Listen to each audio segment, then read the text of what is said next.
January 5, 1978, 5 Jamaican men, full of hope, left their Kingston homes believing they were headed to a job site. But what awaited them was not opportunity. It was death. This is the story of betrayal, of politics, of blood spilled in the name of power. This is the Green Bay Massacre. Jamaica, in the late 1970s, was a country gripped by fear. The streets of Kingston were divided, not just by neighborhoods, but by political colors. Red for the PNP, green for the JLP. And in between, blood ran freely. Prime Minister Michael Manley's government faced economic crisis, social unrest, and mounting pressure from the opposition. Armed gangs, loyal to political parties, patrolled communities. Young men became foot soldiers, enemies of the state. Violence became a language. And in the shadows, a plot was brewing.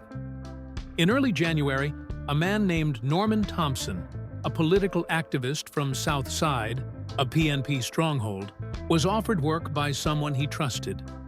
It was construction work, they said, a job opportunity at Green Bay.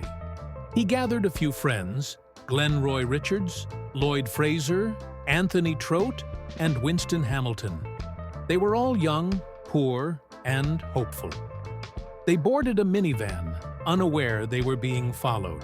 Behind the scenes, soldiers from the Jamaica Defense Force were monitoring every move. The mission? Eliminate enemies of the state. These 5 men were being labeled not as citizens, but as targets. The van arrived at the military range in Port Henderson. The men stepped out, confused, but still unsuspecting.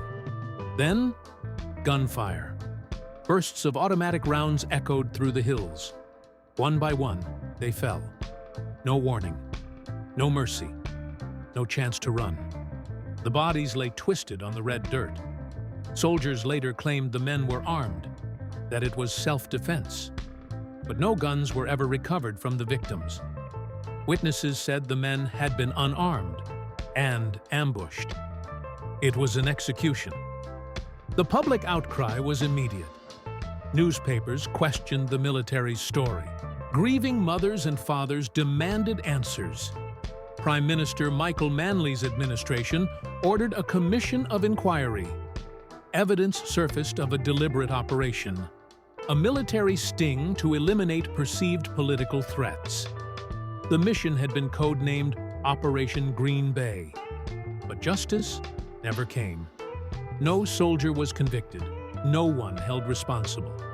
And the families of those 5 men still carry the pain.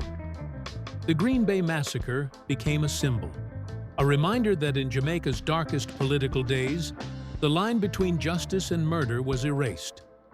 It was not the only act of violence during that time, but it was one of the most cold-blooded. It showed how far the system would go to silence dissent. And it left a scar on the soul of the nation. To this day, no memorial stands at Green Bay, but the memory lives on, in whispers, in stories, and in the cries of those left behind. Never forget. Never repeat. If this story moved you, subscribe for more true Jamaican history. Until next time, walk good and stay strong.